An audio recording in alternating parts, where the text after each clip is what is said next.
Guys, it's Hero from here again, here today with the second part of the Sepia Tears VM by Team Neat. So let's load the let's load the save. We are in the school right now. I think the music is too loud. First let me raise the options. Okay. Now it's okay. Let's go. Lucas. I think Lucas is the friend of Mark. So, Mark, you're actually early. A familiar voice welcomes me in from the cold. In front of me stands a young man that I've known since the beginning of high school, and that I sometimes wished I didn't know. On time is more like it. We have barely 5 minutes until the bell. That's still an accomplishment coming from you, Lillian. Oh, hey, did you bring your notes on the presentation? My other friend Lillian voices her question politely, unlike a certain little sister. Yeah, she was a little annoying, but she was actually cute at the same time. Oh, well, Rin was on the computer until midnight, and my laptop needed recharging and and your house was constructed without power outlets, of course. Well, again, she's got some points. Fine, I'll print them out at lunch. And there goes the bell. So, I believe I'm saying this, but I'm actually looking forward to a boring lecture which means I can relax. The teacher's voice drones on and on and on. I only know one way to escape. Jumping out the window might have long-term consequences like breaking your elbow or anything, or you may die.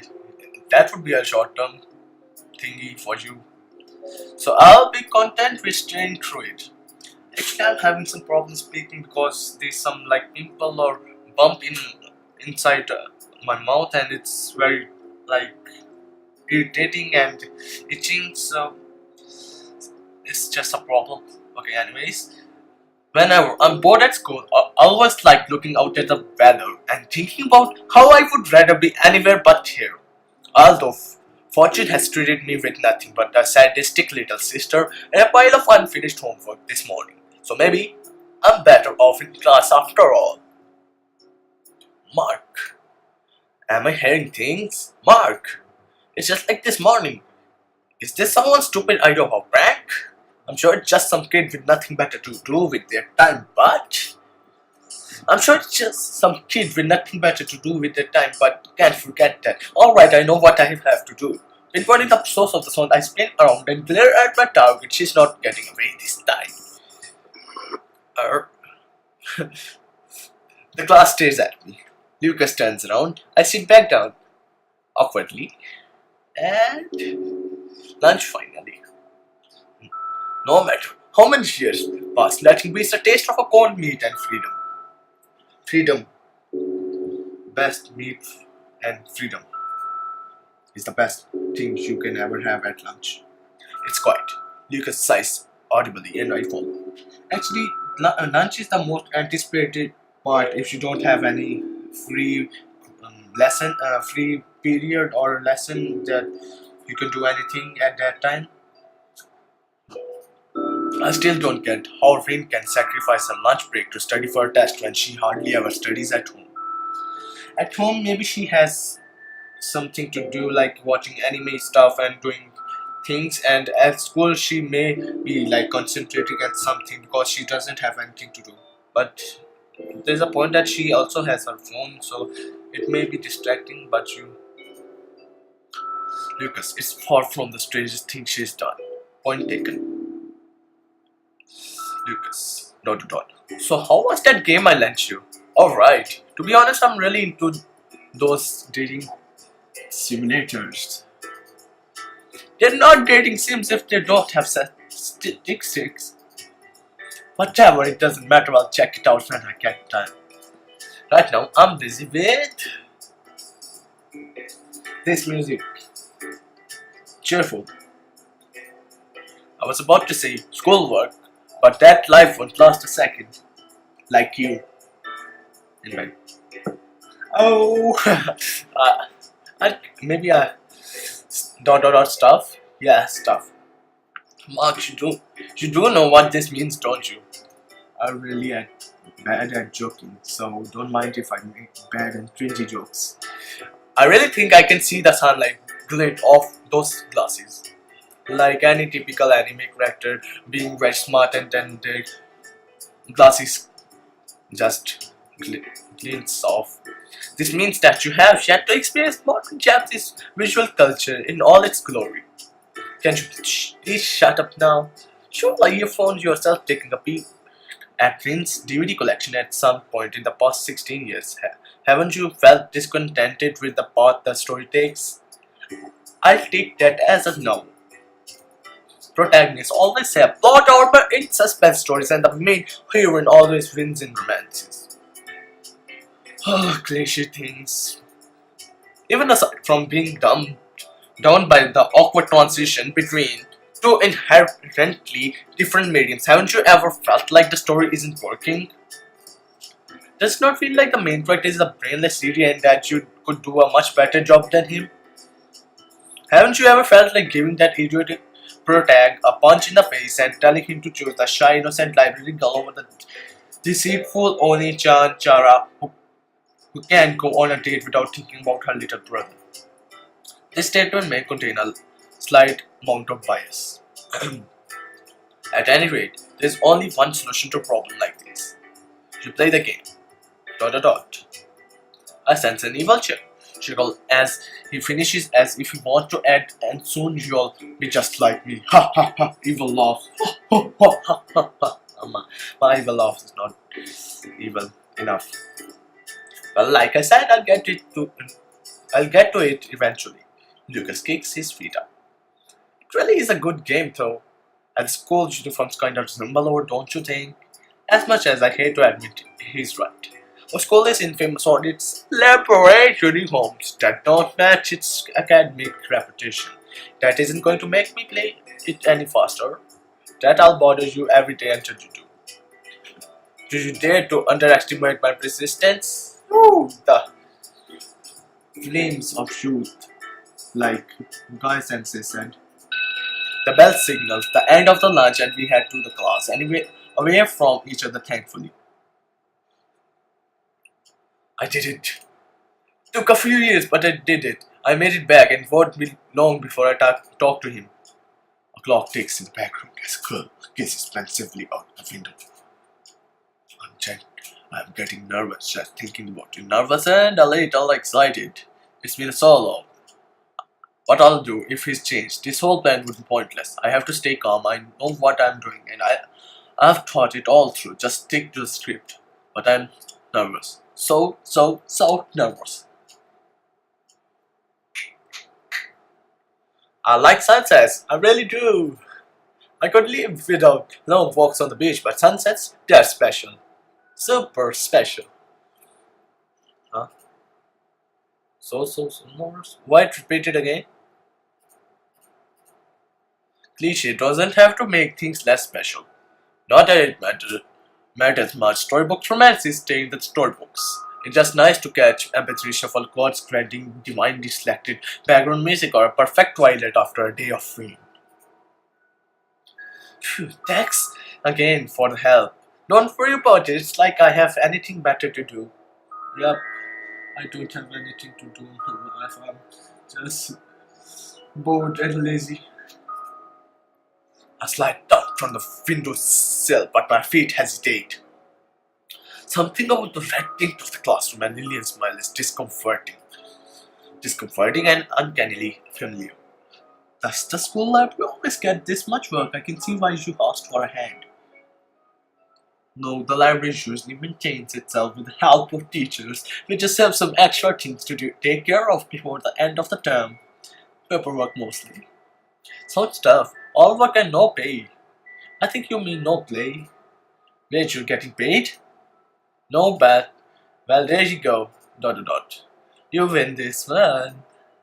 Uh, Anyway, as I was trying to say, I don't mind the extra work. We help out because we want to, right? So it's nice to have an extra pair of hands from time to time. Ah, right.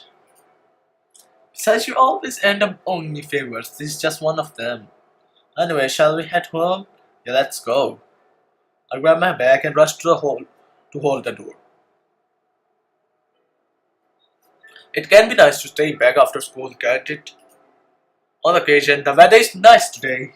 I try to find something other than the weather to comment on, but it's almost cold in the winter, but it feels good when you're inside. Yup, inside. It's like looking at a snow globe. Does that make sense? Now that you mention it, I don't think it does. It made sense in my head. Don't worry about it, I know what you mean. Did you? I think. Dot dot. Dot dot. After silence. But it couldn't have been that important, right? I suppose. Lillian smiles wryly about something and walks up ahead, frizzy hair lit by the sun. What alone? Okay. Oh, okay. I know what it's happening again. Why it's happening again and again. My mouse is having a function to play it back, so maybe that's a problem. Like this. No. Yeah, like this. Okay. I can't shake the feeling that something was off about her today. Maybe I'm imagining things thanks to that voice in my head, but she almost seemed as tense as me. Sigh. I better head back before rain starts worrying. I tried to walk home, but Mark. Dot dot dot. Okay, that's it. Oh, just is normal today. Mark, I'm getting to the bottom of this. Dot dot dot. I walk for a few seconds and pretend not to notice before spinning around. Hello. It's a girl. She stands up, long purple hair and a red ribbon swinging in the breeze. She reappears in the alleyway to my left and I see her lips move. Follow me. The minute I step toward her, she points to her right. It's the road that leads back to my school. I look back at her, or at least I would had she not already disappeared. That's arrogant. Alright, now she's really done it. I'll run through this town all night if I have to. Well, that's determination. But I think.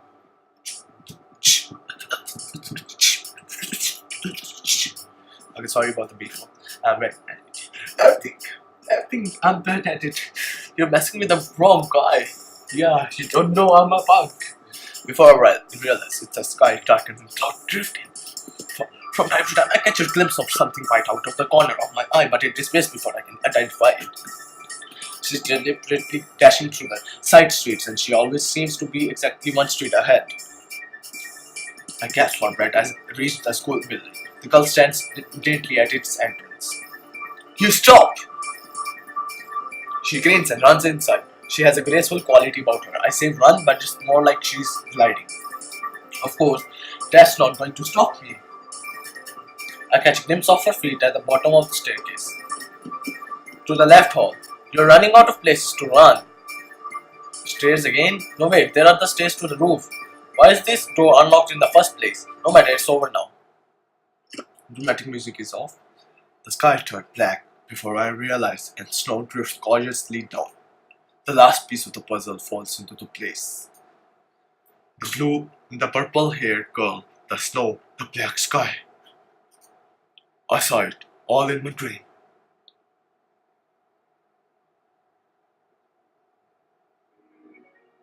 The girl looks at me from the edge of the roof.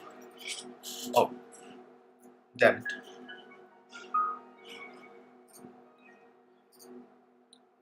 Thank you for following me, Mark.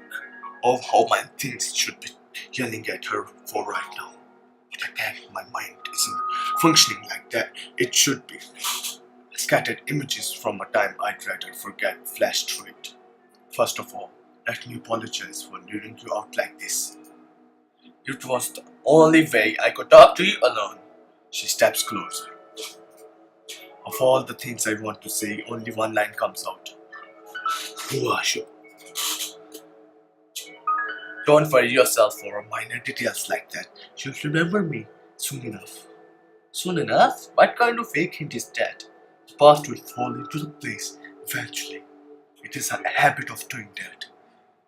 She pauses and looks up at the sky. The snow collects on her hair. You might not remember me yet, but I remember you.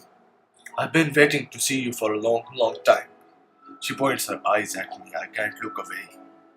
Will you help me, Mark? Will you accompany me long enough for you to recover your memories? That's a strange request. My thoughts vanish. I nod unthinkingly. I will, but you owe me something first. Tell me your name.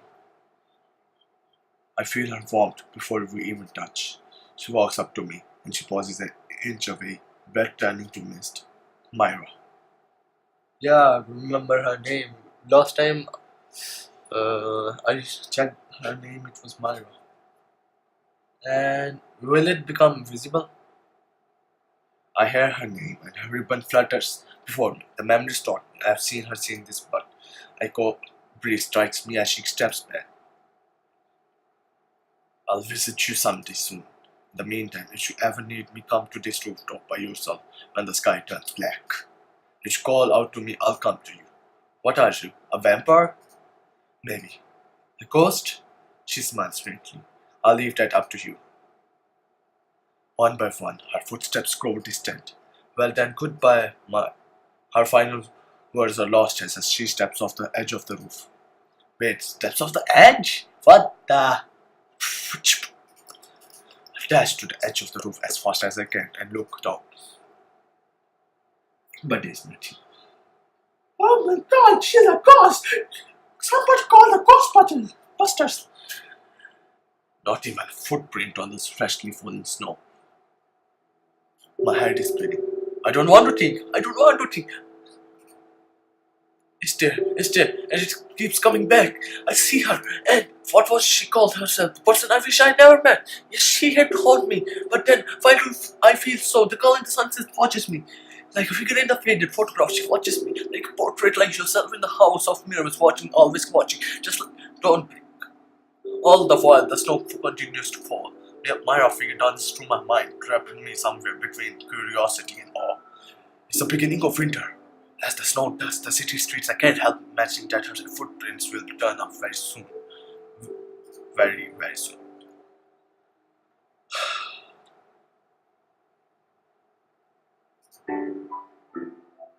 Okay guys, so I think this is enough for today, and I'll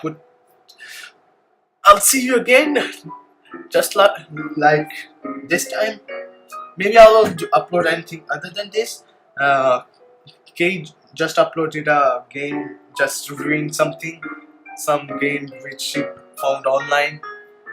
I'll just also continue some series. I'll also continue this series and find some high quality game playing. Anyways, see you in the next video.